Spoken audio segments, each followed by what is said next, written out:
Hello மக்களே, இன்று எங்கள் வீட்டில் இன்றைக்கி தக்காளி சாப்பாடு. அடுப்பை ஆஃப் பண்ணிட்டேன் பாருங்கள். தக்காளி சாப்பாடு இது நாங்கள் செட்டிநாட்டு தக்காளி சாப்பாடு வித்தியாசம் பண்ணுவோம். என்னென்னு கேட்டால் எண்ணெயை ஊற்றி பட்டை லவங்கம் இலை இதெல்லாம் போட்டு தாளிச்சிட்டு இப்போ நைஸாகவே நறுக்கி இப்போ பூண்டையும் போட்டு நைஸாக நறுக்கி வதக்கிட்டு பச்சை மிளகாயை வதக்கிடுவோம். எதுவும் அரைச்சி ஊற்ற மாட்டோம். கொஞ்சோண்டு தேங்காய் பால் ஊற்றுவோம். வெங்காயம் தக்காளி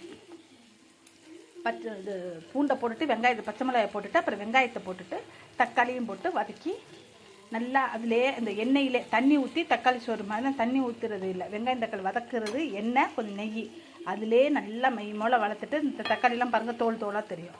கொஞ்சம் சின்ன சின்னமாக தான் நறுக்கியிருக்கிறேன். என்ன செய்கிறது, அப்போ தோலை எடுத்துகிட்டு தான் சாப்பிடையில் எடுக்கணும் எங்கள் வீட்டில். அதனால் இது இப்படி தான் சாப்பாடு வடித்து கொட்டி கலருவோம். அதிலே பிரியாணி மாதிரி போட மாட்டோம். இஞ்சி பூண்டு இதெல்லாம் அதிலே போட்டு நைஸாக நறுக்கி வதக்கிடுவோம். நச்சுட்டு போட்டு இந்த இஞ்சி எடுத்து தூக்கி போட்டுற மாதிரி ருசியாக நல்லாயிருக்கும். சாப்பிடுவாங்க.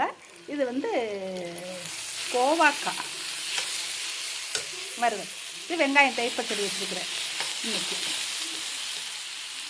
இதையும் மிளகாத்தூள் போட்டு நல்லா தக்காளி பூண்டு கரம் மசாலா எல்லாம் போட்டு நல்லா வதக்கணும்னா நல்லாயிருக்கும். தேங்காய் திருவி போட்டுக்கலாம். கொஞ்சம் பாசிப்பருப்பு போட்டுட்டு தேங்காய் திருவி போட்டுட்டா இது வரும். நல்லா காரசாரமாக தயிர் சாத்துக்கும் இதுக்கும் நல்லாயிருக்கும். பார்த்து ஓகே ஃப்ரெண்ட்ஸ், சப்ஸ்கிரைப் பண்ணுங்கள், லைக் பண்ண மறந்துடாதீங்க, கமெண்ட் கொடுங்க.